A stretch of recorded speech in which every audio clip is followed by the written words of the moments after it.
aprendendo com o amor. O texto de Gálatas 5,14, que diz que toda a lei se cumpre em um só preceito, a saber, amarás o teu próximo como a ti mesmo.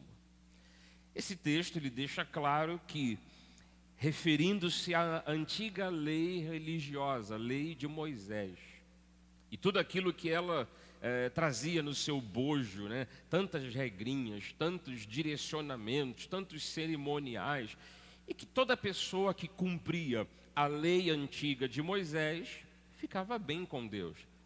A bem da verdade, ninguém nunca conseguiu cumprir todos os mandamentos, todas as regras, né? Tiago chega a dizer que o homem que descumpria um item era culpado por todos. A lei era muito pesada, a lei era muito severa. Mas vem Paulo explicando o que é viver com Deus hoje. Vem Paulo explicando o que é viver essa nova dimensão de Deus, que é a dimensão do amor, a dimensão da graça, a dimensão do seu favor, a dimensão da sua misericórdia, não mais baseado nas nossas ações, mas baseado num entrosamento, numa intimidade de coração para coração, do nosso coração para o coração de Deus, ou mais propriamente dito, do coração dele para o nosso. Então ele diz que quando nós entramos em sintonia com Deus, quando nós entramos nessa dimensão do amor, a gente consegue cumprir toda a lei de Moisés. Aleluia! Então toda a lei, toda a regra religiosa, tudo que a religião judaica sempre exigiu, tudo que Deus sempre cobrou dos patriarcas, tudo isso se cumpre na disposição de amarmos o próximo ou de nos amarmos da forma que amamos o nosso próximo. É claro, a gente já entende pelas outras mensagens da própria Bíblia que não é apenas um amor aqui horizontal, né, de mim para o outro, do outro para mim, ou um amor próprio. Esse amor tem que estar baseado prioritariamente no amor que nós temos a Deus. É amar a Deus e ao próximo como a si mesmo. A partir desse momento, a gente pensa que não é uma coisa simples, né? Imagina, todo o cerimonial antigo da lei de Moisés se cumprindo num só preceito. Tudo aquilo que a antiga lei de Moisés trazia como algo até penoso, pesado, um jugo, que Pedro diz era um jugo insuportável. Eles não suportavam, os pais não suportavam, e por isso que a igreja dos dias de hoje não deveria carregar o mesmo fardo, a mesma canga. E tudo isso se cumpre numa só atitude. Ou isso aqui é uma coisa muito fácil demais, simples demais, ou é algo que pouco a gente tem visto. Ou é muito simplificado, ou é tão facilitado, e a gente num breve esforço consegue cumprir toda a lei, ou uma certa desconfiança minha, sabe? Ou a gente está bem aquém, bem distante do ideal de Deus, apesar de ser o ideal do amor, mas que quando a gente chega nesse ideal, chega nesse nível, chega nessa dimensão, chega nesse patamar, a gente consegue cumprir toda a lei. Então a gente precisa aprender o que é amar, a gente precisa aprender com o próprio amor, como desenvolver a nossa vida. Esse texto bíblico, ele fala da grande regra do amor. Deus tem que estar em primeiro lugar, nesta grande regra. O meu semelhante deve constar nesta regra, não há espaço aqui para egocentrismo, né? Não, eu me amo, mas eu não amo mais ninguém. Não, você deve amar. Aliás, a palavra é perfeita, né? Ela começa apontando para o outro, para depois apontar para você. Ela diz, ame o próximo como a ti mesmo. Então, o meu semelhante, ele deve constar nessa regra, senão ela não vai valer de nada. E eu não posso ficar de fora nem num sentido e nem em outro sentido. Ou seja, eu devo amar aos outros, mas eu devo também me amar. E aí, se a gente começar a perceber o quanto de pessoas nesse mundo que até em termos clínicos não se amam, não se gostam, não se estimam.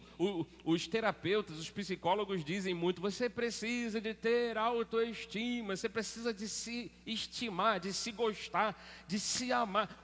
Quando a gente percebe o tanto de gente nesse mundo que sequer se ama, você está percebendo a distância que o ser humano tem, ou a distância onde o ser humano está desse ideal de Deus?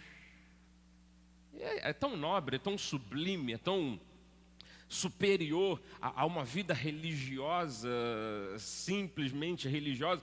É tão magnífico o amor, que ao ele ser cumprido, Paulo estava certíssimo. Ao ele ser praticado, ao ele ser visto, ao ele ser exercitado, ao ele ser replicado, ao ele atingir as outras pessoas, no fato da pessoa conseguir viver a dimensão do amor, toda a lei e os profetas se submetem a isso. É poderoso, ou é poderosa, né, a força do amor. Ela é tão poderosa que ela perdoa os mais graves delitos. A força do amor é tão poderosa que ela abraça aquele que foge, aquele que quer ir para longe, aquele que é inimigo, aquele que não quer o nosso abraço. A força do amor é tão poderosa que ela acalma a pessoa mais instável do mundo. Você aconselha, você fala, você o abraça, você está junto. A força do amor é tão poderosa. Ela pode acalmar tempestades, ela pode mover montanhas, assim como a fé deve fazer. E a gente precisa então, volto a dizer nesse momento aqui de introdução, a gente precisa aprender com o amor. Se eu, por exemplo, analisando essas questões aqui, Deus tem que estar em primeiro lugar, o meu semelhante tem que constar nessa regra aqui, e eu não posso ficar de fora. Se eu amar apenas a minha própria vida, se eu for uma pessoa egoísta e eu disser, não, eu me amo, eu sempre até me lembro da música do Traje a Rigor, eu me amo, não posso mais viver sem mim.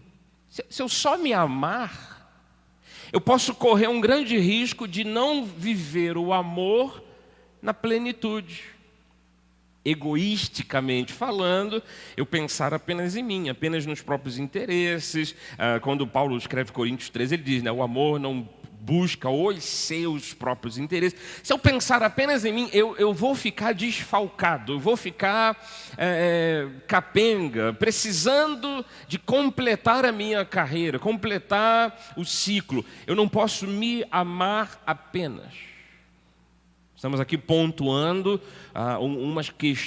uma questão em cima desse pensamento, né? O que é o amor e como aprender coisas do amor.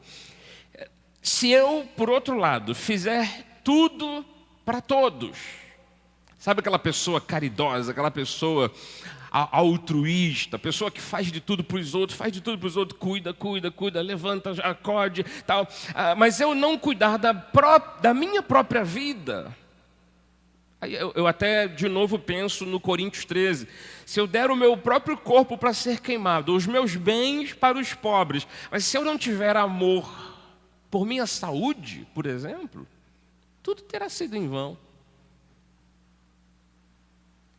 Se eu, por exemplo, se eu fizer muitas coisas para o reino de Deus, e aí eu prefiro colocar aspas nesse reino, porque eu acho que fazer coisas para o reino legitimamente, sendo o reino presente aqui na terra, nunca nada é em vão. Agora, se eu fizer coisas, vamos colocar aspas, talvez para uma instituição, para uma igreja, para uma denominação, achando que estou fazendo para o reino de Deus. E aí, daí eu volto à minha frase completa.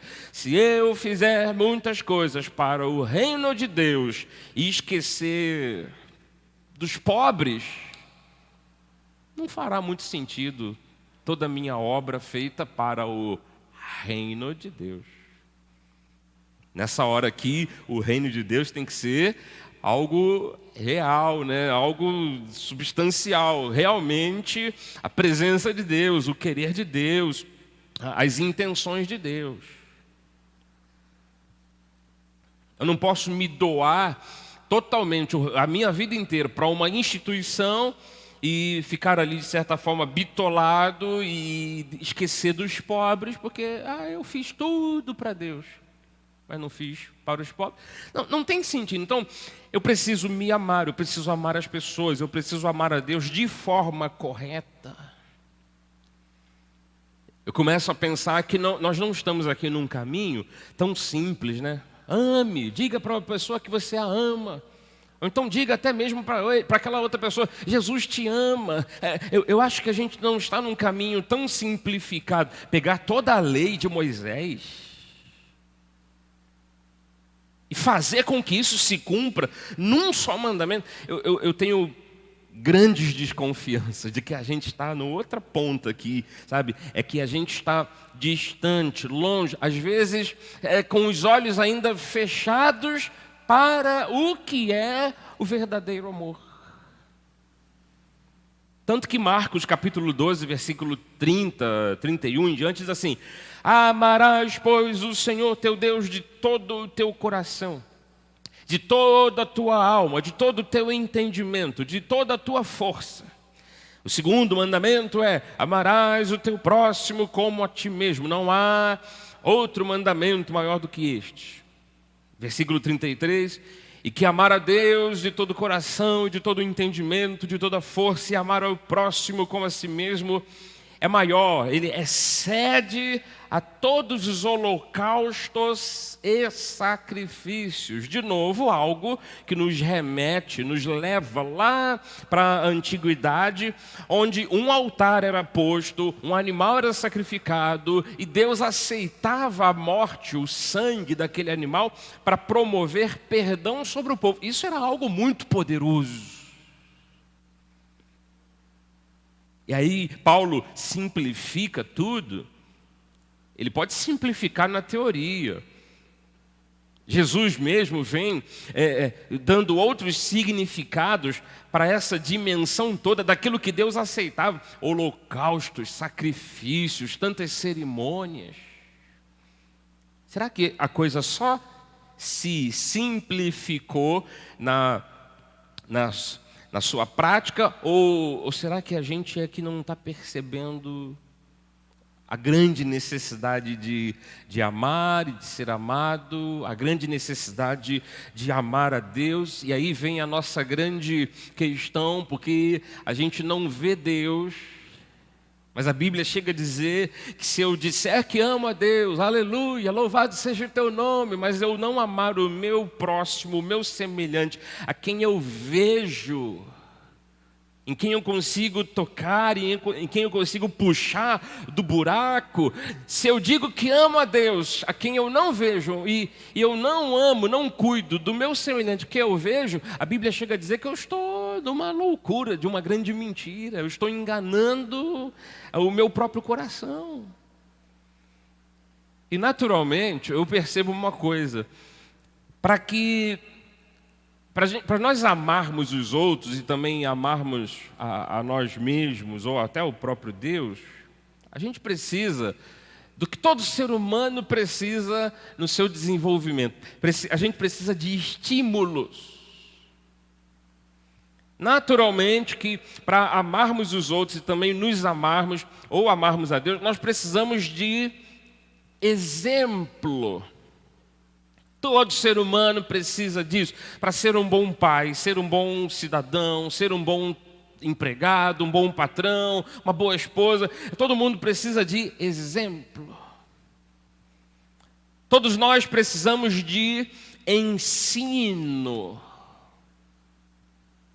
Ninguém aprende nada sozinho, né? Ninguém vai para o meio de um deserto caminhando sozinho a vida inteira e as duras penas vai aprender tudo sobre a vida. Ele tem que ter comunhão com as pessoas, ele tem que ter experiência com as pessoas, experiências boas, experiências negativas, experiências de sucesso, experiências de derrota, ele tem que ter experiências de paixão, experiências de rancor, de ódio, de ciúme, de inveja, de amor, de amizade, de inimizade, para ele elaborar tudo isso dentro de si. O ser humano precisa disso, de estímulos, de exemplo, de ensino. A Bíblia nos ensina a amar. Nós, os crentes, estamos na vantagem. Porque a Bíblia nos ensina a amar. Se a gente precisa de ensino, aqui está a palavra do Senhor nos ensinando a amar. Eu quero aprender com a vida. É melhor você aprender com a Bíblia. Jesus é o nosso grande exemplo. De novo, os cristãos estão num passo à frente de toda a humanidade, porque Jesus é o nosso grande exemplo de amor e nós seguimos a Ele. Se a gente precisa de estímulo, se a gente precisa de exemplo, se a gente precisa de ensino, aqui está a Bíblia nos ensinando. Jesus é o nosso grande exemplo e nós somos estimulados ao amor de forma sobrenatural pelo Espírito Santo que vive e que habita dentro de nós. Quando nos referimos, mesmo a essa necessidade de um ser humano, estímulo, exemplo, ensino, quando nos referimos a isto, quando a gente fala de um cristão, de um crente, a gente tem que perceber que o cristão, o crente, ele já está totalmente equipado, capacitado para reproduzir esse amor. Então, quando até agora eu disse que a gente não tem algo tão simplificado, nós estamos distantes do ideal, eu estava falando de toda a humanidade. Agora, quando eu falo de pessoas que foram salvas pela graça de Jesus, foram limpas e purificadas no sangue de Cristo, lá naquela cruz maldita. Quando eu falo de pessoas que têm um novo coração, uma nova mente, que já nasceram de novo do Espírito, do que a palavra os lava, os limpa. Quando eu falo de cristianismo puro, sincero, de gente que gosta de Deus, que ama a Deus, que serve a Deus, eu estou falando de gente que é ensinada pela Bíblia, ou pelo menos deveria ser. Eu estou falando de gente que tem o grande exemplo, Jesus Cristo. Era a forma de Deus nesse mundo, imagem de Deus. Tudo que você podia constar de Deus e falar de Deus estava ali, na pessoa de Jesus. E sabe o que significa ser cristão? É ser pequenos cristos. Então nós temos o grande exemplo que é o Cristo. E quando eu falo de crente, quando eu falo de cristãos, de pessoas que estão baseando a sua vida no Evangelho da Bíblia Sagrada, eu estou falando de gente que é estimulada dioturnamente, dia após dia, pelo Espírito Santo a viver o amor, a praticar o amor. Lembra do fruto do Espírito? Um dos frutos do Espírito, ou um tipo de manifestação do Espírito na vida do crente, é o amor. Isso aqui que eu estou lhe dizendo, naturalmente nos mostra que sem a Bíblia nós não seríamos nada. Sem Jesus nós não teríamos nenhum exemplo. Sem a influência, do Espírito Santo, nós não teríamos capacidade alguma de chegarmos a um pobre coitado, a uma pessoa desvalida, a alguém que está aflito. Nós não poderíamos nem sequer a nós mesmos, olhando no espelho, dizer: cara, você vai ter um ótimo futuro, porque Deus é contigo. Nós não teríamos essa capacidade de comunicar esperança, de falar do amor, de ajudar pessoas, porque nós estaríamos no mesmo poço profundo de iniquidade, de falta de amor, de desafeto da pessoa que a gente quisesse ajudar. Agora, com o Espírito Santo sendo o seu guia, Aleluia. Com o Espírito Santo, tirando aí do teu peito todas as cracas, tudo aquilo que te fazia ter ódio, te fazia ter rancor. Com o Espírito Santo fazendo florescer em você amor puro. Com Jesus sendo o seu grande exemplo, e com a Bíblia que você vai aprendendo com ela, sendo ensinado por ela, você pode fazer muito mais por esse mundo, pode fazer muito mais pelas pessoas que estão aí sendo deixadas de lado. Você pode ser a representação como pequeno Cristo. Você pode ser a representação do Cristo maior, do nosso grande irmão, o primogênito, né? O primeiro filho, o filho principal. Você pode ser uma reprodução desse Deus que é amor para essa gente toda aí nesse mundo. Não, mas eu não lido com todo mundo, eu não falo com qualquer um. Esses são indícios de como a gente se distancia desse ideal. Eu não dou assistência para qualquer pessoa. Não, eu não faço amizade com qualquer um. Isso são apenas indícios de como a gente é falho, e de como a gente às vezes insiste, às vezes por bobagem, a gente insiste em ficar longe desse ideal. Não. Já tive uma amizade parecida. Aliás, a gente faz até confusões com nomes. Tem gente, não, esse nome me soa estranho, porque já uma pessoa com esse mesmo nome me traiu, me apunhalou pelas costas, me puxou o tapete. A gente faz preconceito com o nome. Barbaridade. A gente cria as nossas cismas e a gente olha as pessoas pela aparência. Não, fulano não me parece ser boa pessoa.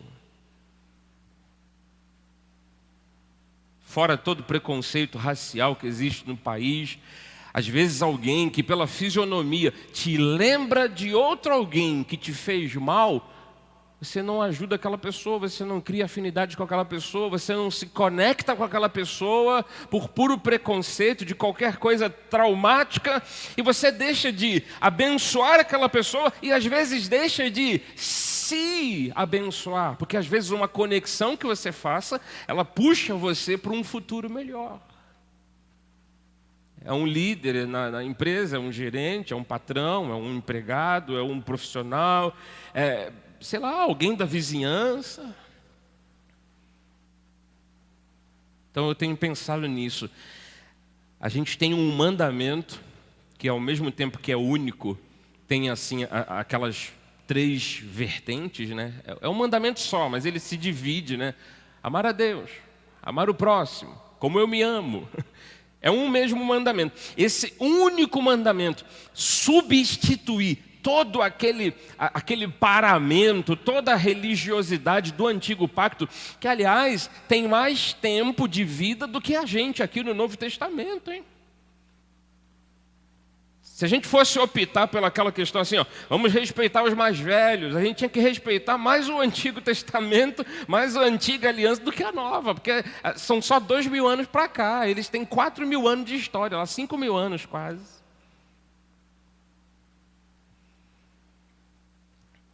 E aí vem o João, lá nas cartas que ele escreveu, primeira, segunda e terceira carta. Na primeira carta, no capítulo 4, versículos 7 ao 13, João diz assim: amados, amemo-nos uns aos outros, porque o amor ele procede de Deus.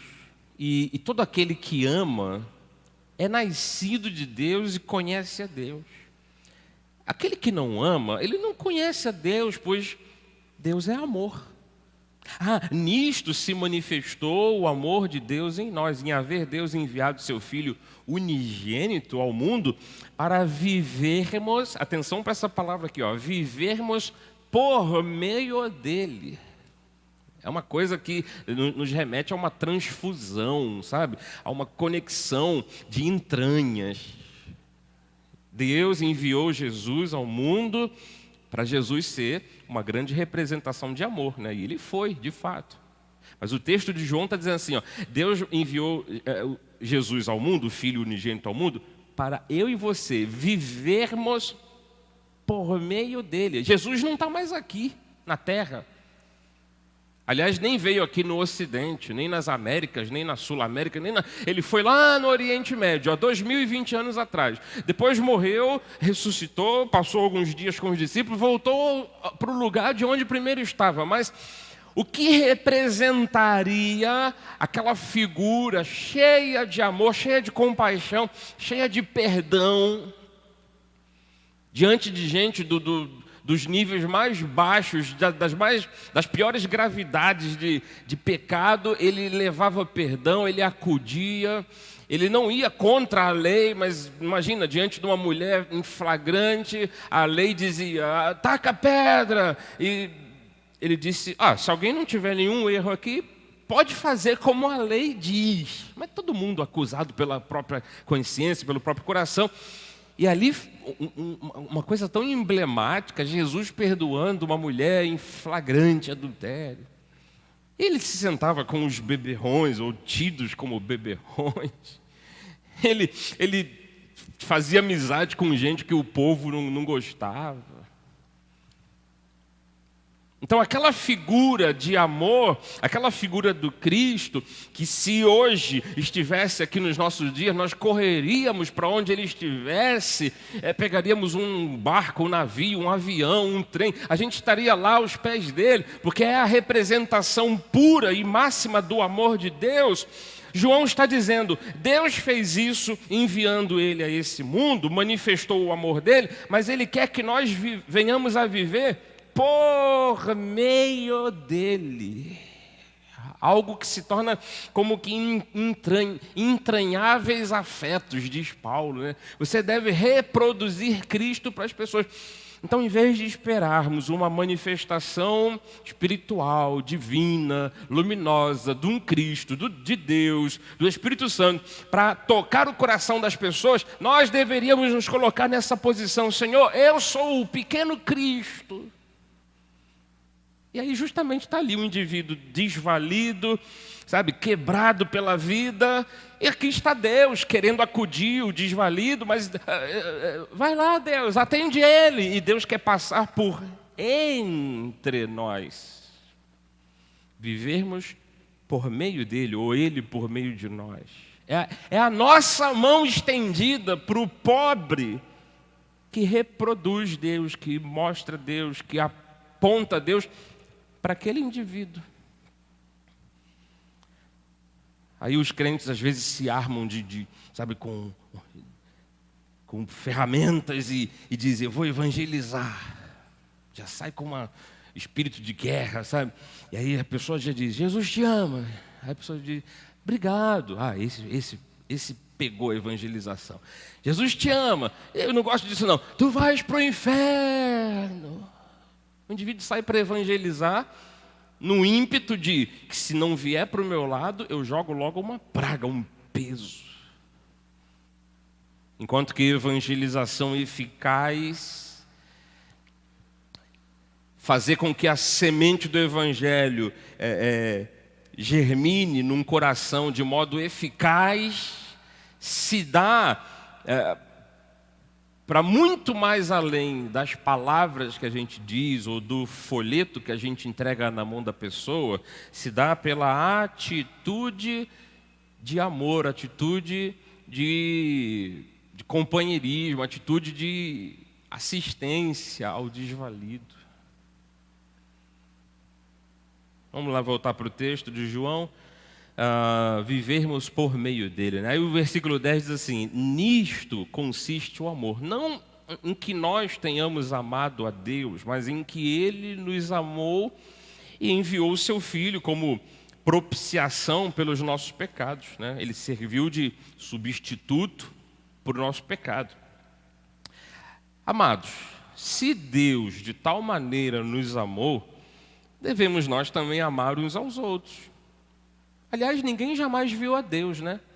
Se amarmos uns aos outros, Deus permanece em nós. Vou parar um pouquinho aqui nesse versículo 12, para a gente de novo entender aqui esse detalhe.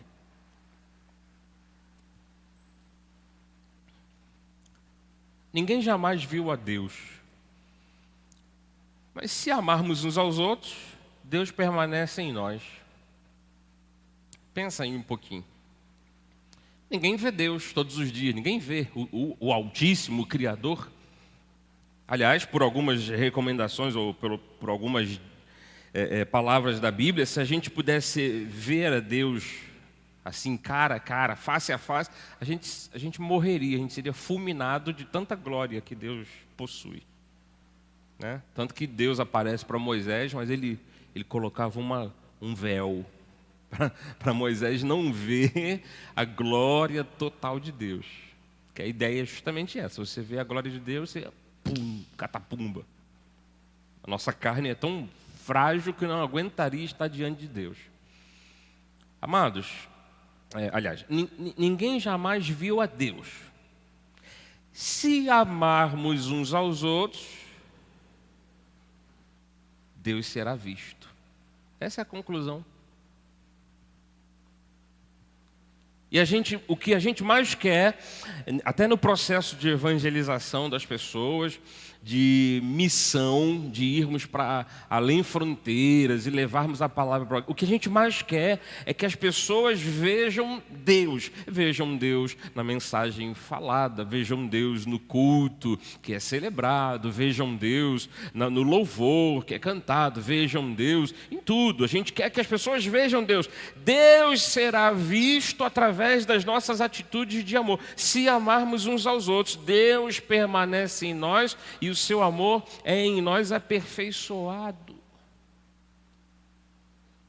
Vamos ler de novo o versículo 12. Ninguém jamais viu a Deus. Se amarmos uns aos outros, Deus permanece em nós, o seu amor é em nós aperfeiçoado. Deus é visto através da atitude de amor. E aí o 13, quando termina dizendo assim: nisto conhecemos que permanecemos nele e ele em nós. E que em que nos deu o fato, de que ele nos deu nos deu do seu Espírito. É como eu disse antes, a Bíblia nos ensina a amar, Jesus é o grande exemplo, o Espírito Santo é o estímulo para a gente amar, e aqui está confirmando isso. Deus nos deu do seu Espírito. Só o fato do Espírito Santo habitar em nós é estímulo suficiente, é impulso, suficiente para nós amarmos as pessoas. Pelo menos termos a pequena ideia de eu vou amar as pessoas. Então a gente deve buscar esse equilíbrio nesse aprendizado com o amor. Amar a Deus de forma correta, não de forma descontrolada, desequilibrada, como algumas religiões propõem, como algumas igrejas propõem. Às vezes Deus é confundido apenas com bênção material, às vezes Deus é confundido com idolatria, com uma imagem, com alguma coisa pendurada. Tudo é um erro, tudo é um excesso. Então, assim, a gente precisa amar a Deus de forma correta. A gente deve buscar o equilíbrio nesse aprendizado com amor. A gente deve amar ao semelhante ao ponto de cuidar do semelhante, sem desejar nada em troca. Então a gente precisa aprender a buscar esse equilíbrio. Dar às pessoas sem esperar a devolução. A gente precisa aprender, dentro desse equilíbrio do aprendizado com amor, a amarmos-nos sem egoísmo. Porque senão eu vou ficar só do meu lado, me amando, me cuidando, fazendo bem a mim. Esse cuidado vai para todos os aspectos, Cuidado espiritual, emocional, físico, corporal, etc. Mas se eu ficar apenas me amando egoisticamente, eu não vou usufruir dessa dimensão maior do amor, que é o compartilhamento, que é você reproduzir Deus, é Deus em você em Deus, Ele através de nós. Nós somos o galho, ainda que enxertados, mas aleluia, glória a Deus por isso. Nós somos o galho enxertado na videira verdadeira, mas a gente dá fruto, é Ele em nós, nós nele, a seiva está passando dele para a gente. Então é muito importante também não usarmos como justificativa de eu vou chamar aqui, um não egoísmo. Já que eu estou falando assim, a gente precisa se amar sem egoísmo. Mas olha só, vou lhe falar nesses 10 minutinhos sobre isso aqui. É muito importante também não usarmos como justificativa de um não egoísmo a falta de amor próprio. Não, eu não sou nada egoísta. Aliás, eu dou tudo para os outros. Eu não penso em mim, eu só penso nos outros. Eu não faço nada por mim. Já há 40 anos, já há 50 anos, eu só faço pelos outros. Nós não podemos, num momento da vida, ou em qualquer momento, nós não podemos usar como justificativa de um não egoísmo. Não, eu não sou nada egoísta. A falta de amor próprio. A gente às vezes não se ama, a gente não se estima. Você sabe que nessa questão da falta de estima, tem aquela pessoa que apenas se doa para os outros, mas você vê que a pessoa vai se desleixando, vai se deixando de se cuidar. Tudo porque ela foca no outro, ela deseja a vida do outro, ela quer ver o outro abençoado, ela quer ver o outro crescendo. Aí, na justificativa de não ser egoísta, se esvai, não se cuida, adoece, enquanto que doou a vida toda para o outro. Há um desequilíbrio aqui. Há um desequilíbrio nessa questão. Você precisa se enxergar como Deus diz que você é. Nesse sentido de ter autoestima, de se amar. Eu vou focar nessa parte final, nessas questões aqui. Essa questão que faz parte das vias do mandamento, né, que parece que são 3. Amar a Deus, amar o próximo, como a você mesmo, mas é um mesmo mandamento, é um único mandamento. Numa dessas vias, que é se amar, a gente precisa ter a dose certa. Que eu acredito que é onde mais falta experiência nossa em relação ao amor.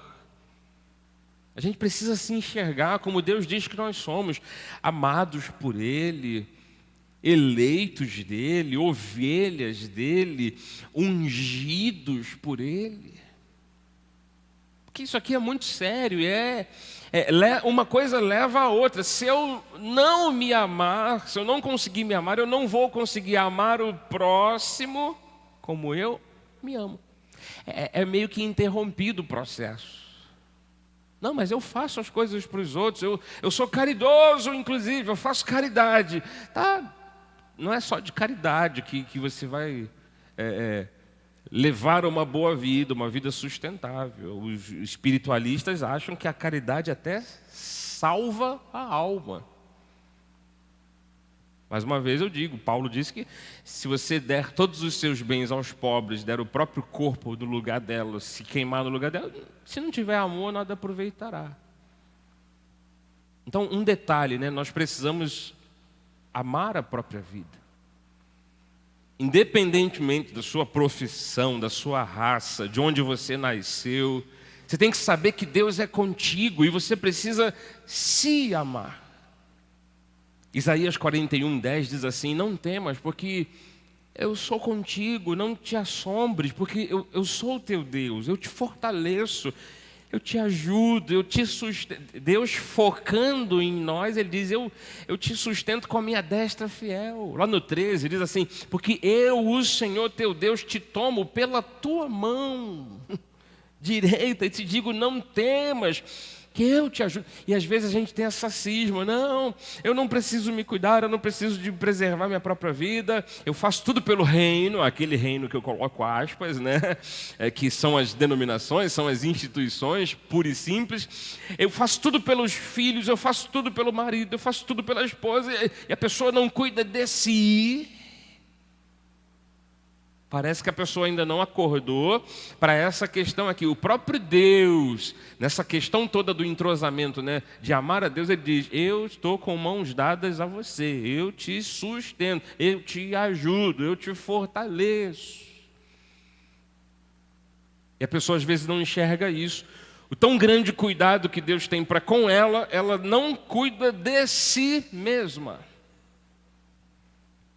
Gente que não cuida da saúde, gente que não cuida do peso, gente que não cuida da aparência, gente que se sabota, gente que, sabe, parece que faz tudo contra si mesma. Esse tipo de gente está faltando com o amor próprio. Ela às vezes tem o medo de ser rejeitado, de ser substituído, tem medo do futuro. Aí a pessoa diz, não, eu até faço de tudo para os outros. Essa é uma ótima pessoa, essa, para entrar para uma religião, sabe? Que ela faz de tudo para a religião, mas esquece de si mesma. É a própria Madre Teresa, lá na Índia, de Calcutá. Dá de tudo para os outros, dá de tudo para os outros. Que ninguém sabe, a Madre Teresa tinha um monte de riqueza acumulado, tá? Só para quem não acha que ela era pobre de maré desci. Tinha um monte de riqueza acumulada. Então assim, não importa se alguém lhe rejeita, se alguém quer lhe substituir, ou se você mesmo está desistindo de avançar. O que é importante é que Deus não lhe rejeita e Ele cria situações novas para você avançar. Então, atente para isso. É como a proposta de hoje, né? Aprenda com o amor. Você precisa se amar. Deus ama você. Deus faz coisas extraordinárias por você. Isaías 43:19, ele diz assim, eis que eu faço coisa nova para você, eu coloco a coisa em prática, está saindo à luz. Será que você não está percebendo? Acorda, menino, acorda, menina. Eis que porei um caminho no deserto, rios do... Deus falando de coisas que Ele faz por nós, e que deveria apontar nessa direção aqui no nosso coração. Eu não posso deixar de fazer algo por mim, pela minha vida, pelo meu futuro. Mas bispo, se eu cair no egoísmo, amado, eu acabei de falar, é o equilíbrio que a gente precisa buscar em tudo isto. Você pode ter um caminho próspero e bem-sucedido que tanto deseja. Você tem que se estimar, você tem que querer essas coisas, você tem que se amar. Então comece a sonhar, comece a desejar, comece a pedir grandes coisas a Deus para você. Sabe de alguns segredos de Deus da Bíblia? Jeremias 33:3 diz assim, invoca-me e te responderei, anunciar-te-ei coisas grandes e ocultas que você não viu, que não sabes. E às vezes a gente fica aqui naquela síndrome da coitadice, dizendo, ninguém me ama, então eu também vou ficar na mesma aqui. Ninguém me quer, eu não vou avançar. Ninguém gosta de mim, eu não vou dar as caras. O próprio Deus, o Altíssimo, o Criador de todas as coisas, Ele diz, tem coisa aí pela frente que você nem viu. Comece a se amar. Eu estou apontando nessa parte aqui, final da mensagem, ao amor próprio, mas é claro, é um entrosamento, né, bem perfeito do amor a Deus, ao próximo, como nós nos amamos. Se Deus tanto faz coisas por nós, né? Se Deus vai à frente, abre caminhos novos, se Deus mostra coisas escondidas, coisas que a gente nunca viu, se Deus nos segura pela mão, se Deus faz isso por nós, então a gente também responde a Deus, a gente ama a Deus, a gente cultua a Deus. Aliás, essa é a única razão que eu vejo como motivos para a gente sair de casa e vir para um local como esse, igreja, para dizer para Deus, te amo, Jesus. É para dizer ao Senhor que nós o amamos e corresponder, nem que seja um tiquinho assim, de modo frágil talvez, de modo muito pequeno, mas é para a gente dizer para o Senhor, o Senhor faz tanto por nós, eu quero te fazer o mínimo, o máximo que eu posso dar é dizer, aleluia, louvado seja, te adorar, te cultuar, e daí eu faço isso. É que a gente tenha a gente não tem aquela visão de que as pessoas que precisam de ajuda da nossa parte estão vendo Deus em nós, né? E aí a gente precisa ir em direção a essas pessoas. Depois elas podem corresponder ou não. O tanto que Deus me faz por mim, eu devolvo em amor. O tanto que eu faço pelas pessoas, elas podem devolver ou não, mas eu preciso ter uma compaixão, eu preciso ter um amor próprio, eu preciso ter sonhos, eu preciso ter estima pela minha própria vida. Eu concluo essa mensagem falando sobre o amor e tentando aprender um pouquinho mais sobre o amor, dizendo para os irmãos: obedeçam sempre ao Senhor. Obedeçam sempre a este grande mandamento, a esta grande regra que Ele já estabeleceu. Em João, nos livros sinóticos, ali João 13:34, a palavra de Jesus diz assim: novo mandamento vos dou. 2 pontos, né? Explicando o mandamento, anunciando o mandamento: que vos ameis uns aos outros, assim como eu vos amei, que também vos ameis uns aos outros. Lá estava Jesus, 2000 anos atrás, dando nova regra, nova lei, novo mandamento, nova dica, nova direção, dizendo: novo mandamento vos dou. E quando a gente faz aquele comparativo imediato entre a antiga lei e a graça de Jesus, a gente diz: ufa, que alívio, a gente saiu debaixo da lei, agora a gente está debaixo da graça. A coisa não foi só um alívio, não foi só uma simplificação. Jesus colocou a gente num novo status, agora a gente reproduz Deus. Cara, você sabe o que é isso? É ser luz nesse mundo. Agora a gente reproduz o Altíssimo. Sabe o que é isso, irmã? É ser sal na terra. O sal, você sabe, é para conservar os bons valores da moral, da ética, da espiritualidade. A gente é extensão dele, a gente é a glória dele. Que responsabilidade! Então, obedeça sempre ao Senhor dentro desse mandamento: vos ameis uns aos outros. Eu volto a dizer, para amarmos os outros e também nos amarmos, nós precisamos de estímulo, de exemplo e de ensino. A Bíblia, aleluia, aleluia, ela nos ensina a amar. Então a gente tem o ensino. Jesus Cristo foi o nosso grande exemplo. Glória ao nome de Jesus. Ele é o grande exemplo. A gente segue o exemplo dele. E nós somos estimulados dioturnamente, nesse exato momento de palestra, de mensagem bíblica, de culto, de louvor, de orações. Nós estamos sendo estimulados pelo Espírito Santo ao amor. Então eu poderia dizer que não nos falta nada. Se falta muito pouco assim, ó, sabe? 1 milímetro, 1 centímetro, um suspiro, um olhar, uma palavra. Se falta alguma coisa para que a gente reproduza Deus para esse mundo inteiro, falta muito pouquinho. Os nossos traumas não podem nos travar nessa atitude de reproduzir Deus. O que a gente passou na nossa vida, que atormentou a nossa mente, isso não pode ser empecilho para a gente ajudar outros a se libertarem dos seus pesos, dos seus pesadelos. Se falta alguma coisa para a gente reproduzir Deus, para a gente mostrar o amor, para a gente acudir as pessoas, falta muito pouco. E como toda essa obra começou em Deus, a Bíblia que nos ensina, Jesus é o nosso grande exemplo, e o estímulo que a gente tem para amar vem do próprio Espírito Santo. Filipenses 2,13 é uma palavra muito certa, pois diz que Deus é quem efetua em vós tanto o querer como o realizar segundo a sua boa vontade.